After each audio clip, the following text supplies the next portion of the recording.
အားလုံးပဲမင်္ဂလာပါ UK Match Day ရဲ့ Facebook နဲ့ YouTube Channel ကနေကြိုဆိုပါရစေကျွန်တော်တို့ပြောင်းရွှေ့သတင်းတွေစိတ်ဝင်စားစရာအကြောင်းတွေနေ့စဉ်ရက်ဆက်ကြားနေတဲ့အထက်မှာလုံးဝမထင်မှတ်ဘဲနဲ့အင်္ဂလန်အသင်းကောင်းဆောင် Hurricane ရဲ့အပြောင်းရွှေ့တွေတော်တော်လေးကိုသတင်းခတ်နေတယ် Hurricane ကိုအားလုံးသိထားတယ် Tottenham ကထွက်ချင်တဲ့အကြောင်းပြီးခဲ့တဲ့ရာသီမှာသူဆိုခဲ့တယ်တကယ်တော့သူထွက်ခွာခြင်းလို့တောင်းဆိုပြီးတဲ့အချိန်မှာသူ့ဘော်ကိုလိုချင်တဲ့ club တွေတော်တော်များများရှိတဲ့အချိန် Spa ပြည်သက်တွေကိုယ်တိုင်မှသူ့ကိုယာတီပိတ်ခံပြီးနောက်ဆုံးပွဲစဉ်တွေမှာတော့မှသူ့ကိုလှောင်ပြောင်ခဲ့ကြတယ်ဒီနေရာမှာ Hurricane ဘောအနာဂတ်ဘယ်လိုရှိမလဲ Tottenham ကရောသူ့ကိုတကယ်ထွက်ခွာခွင့်ပေးမှာလားဘယ် club ကကိုလိုချင်လဲဆိုတဲ့အကြောင်းတွေကျွန်တော်တို့ Hurricane ကနွေရာသီတစ်လျှောက်လုံးသတင်းတွေထွက်နေတဲ့အချိန်သူ့ကိုအဓိကလိုက်တာက Man City ဖြစ်တယ် Man City ကပေါင်တန်း100နဲ့တရားဝင်ကန်လန်ခဲ့တယ်လို့ဟိုးအစောပိုင်းတွေမှာတောင်းလျှောက်သတင်းတက်ခဲ့တယ်အဲ့နောက်ပိုင်းမှာ Chelsea အသင်းကလည်း Hurricane ကိုစိတ်ဝင်စားတဲ့အကြောင်းသတင်းတက်လာတယ်ဒီလိုနဲ့ Hurricane ရဲ့အပြောင်းရွှေ့ဟာ City ကိုပဲသွားမှာလား Chelsea ကိုသွားမလားဆိုတဲ့ဒူလောဖြစ်နေတဲ့အချိန်အခုနောက်ဆုံးမှာတော့ Tottenham Hotspur ရဲ့တိုက်စစ်မှုကိုတော့ Manchester United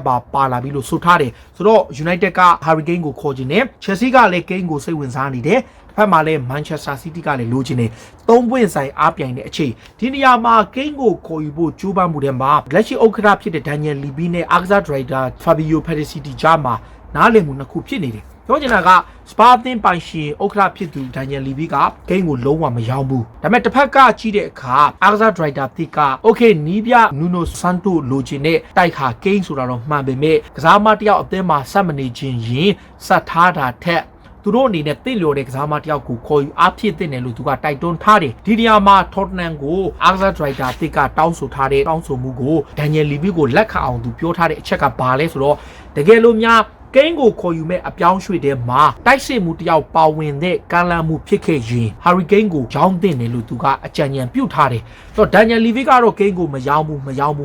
းပဲMan City ကတန်တရာကမ်းလှမ်းတဲ့ရင်းချန်ထားတယ်တချို့ report တွေမှာဆိုရင် Manchester City က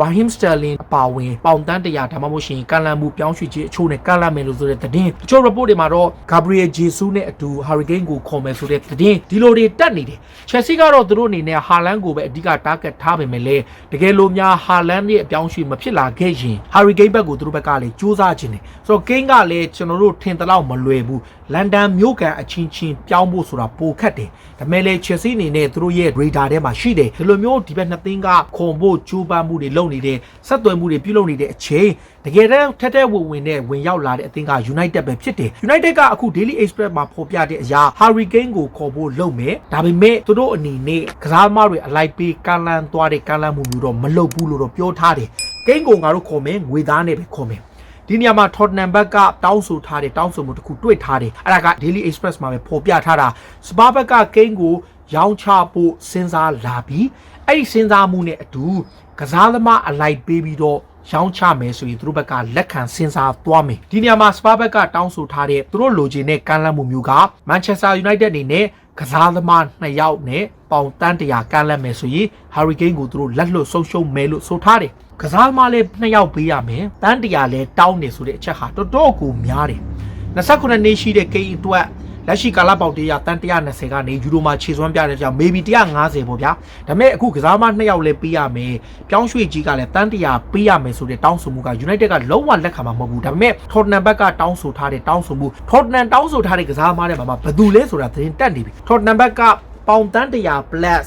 Manchester United ရဲ့ကွင်းလယ်ကစားသမားJesse Lingard နဲ့နောက်ခံလူ Eric Bailly ။ဘာကြောင့်သူတို့တောင်းဆိုလဲခံစင်မှုတယောက်သူတို့လိုနေတဲ့အတွက်ကြောင့် Eric Bailly ကိုသူတောင်းတယ် Jesse Lingard ကိုလည်းသူတို့ဘက်ကတောင်းတယ်ဒီကစားမ2ယောက် plus တန်း100နဲ့ပေးရင်သူတို့ဘက်ကရောင်းဖို့အသင့်ရှိတယ်အတားမှမဟုတ်ဘူးဆိုရင်ပေါင်တန်း100 plus Anthony Martial လည်းဖြစ်လာနိုင်တယ်ဆိုတဲ့ report တစ်ခုမှလည်းဖော်ပြထားတယ်ဆိုတော့ဒါဒီတောင်းဆိုထားတဲ့ Spa ရဲ့တောင်းဆိုမှု demand ကအရန်များတယ်ဗျ Man City ဆိုရင် Gabriel Jesus နဲ့တန်း100 fair ဖြစ်တယ်ဗျ Jesus ကအလုံးစုံရှိတန်း20ပဲခြေစွမ်းမပြနိုင်တာနဲ့ဒါရုန်းကန်နေရတာနဲ့ဒီနေရာမှာ Raheem Sterling ပါပြီးတော့ပြောင်းရွှေ့ကြီးတန်း100ဆိုရင်တော့မတန်ဘူး Sterling ကအခုယူရိုမှာပြသတဲ့ခြေစွမ်းတစ်ခုတည်းနဲ့တင်တန်း100လောက်ပေးရမှာ Sterling ကိုယ်တိုင်ကလည်းသူ့ကို Kane ရဲ့အပြောင်းရွှေ့ထဲမှာထည့်သွင်းခဲ့တယ်ဆိုတဲ့အတွက်ကြောင့်တော်တော်လေးစိတ်ဆိုးနေလို့သူကလည်းထွက်မယ်တကယ်လုံးအဲ့အချိန်မှာ Man City ကသေးကြတယ်ပြောင်းရွှေ့ကြီးမှာတန်း100ပေးရင်တောင်မှသူတို့ကအစိုးရပြောထားပြီးသားတန်း100ကိုငါတို့နောက်ဆုံးပေးမယ် Kane ဟာဒီတက်ပိုမပေးရတဲ့ကစားမမျိုးဖြစ်တဲ့ကြောင့်သူတို့ယုံကြည်တဲ့ကြောင့်ဒီလောက်ပဲတန်တယ်လို့ဆိုထားတယ် City ဘက်က Plan B နေနဲ့ဒါ Antoine Griezmann ကိုသူတို့ target ထားနေတဲ့အချိန် Manchester United အနေနဲ့ clear ဖြစ်သွားနိုင်တယ် တကယ်လို့များစပါးဘက်ကတောင်းဆိုထားတဲ့တောင်းဆိုမှုတွေကိုလက်ခံခဲ့မယ်ဆိုရင်တော့ပြည်သက်တွေမြင်ရရော everybody plus Jesse Lingard plus တန်တီယာတရန်ကိုများတယ် everybody လည်းပေးရမယ် Jesse Lingard လည်းပေးရမယ်တန်တရဥမာ average ထားဗျာဘာကြီးကဒဏ်ရာပြဿနာတွေများတဲ့ခါတန်း20လောက်တော့ရတယ်ဗျဒီ Jesse Lingard ကလည်း20အစိတ်လောက်တော့ရတယ်သူတို့နှစ်ယောက်ပေါင်းကို45တန်းလောက်ရှိမယ်တန်းတရာဆိုရင်145တန်း150လောက်ဖြစ်သွားမယ်ဆိုတော့ Harry Kane ကရော150လောက်ထိတန်ပါမလား29နှစ်ရှိပြီ Premier League top goal scorer အဖြစ်ရခဲ့တာတော့မှန်တယ် injury ခဏဖြစ်နေတဲ့အချိန်ဆိုတော့ Manchester City လား Manchester United လား Chelsea လား Man City ကတော့ရှင်းနေ Gabriel Jesus အပါအဝင်တန်းတရာဖြစ်ကောင်းဖြစ်နိုင်တယ် Sterling တော့မပါတော့ဘူးဒါမှမဟုတ်ရှင်လေတိတန့်ငွေသားကြီးပဲကမ်းလှမ်းနိုင်တယ် Chelsea ကတော့ Haaland ရဲ့အခြေအနေကိုစောင့်နေတော့ Kane ကိုထဲဝင်တော့ကမ်းလှမ်းထားတာမရှိဘူးစိတ်ဝင်စားမှုအစစ်ပဲရှိတယ်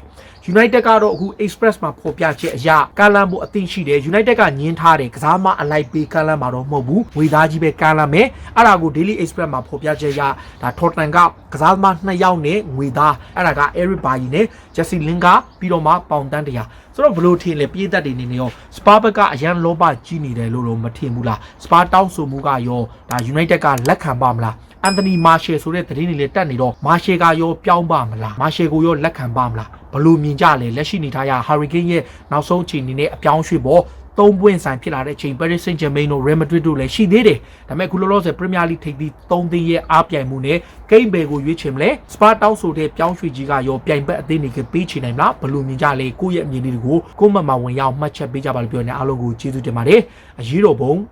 အောင်ရမည်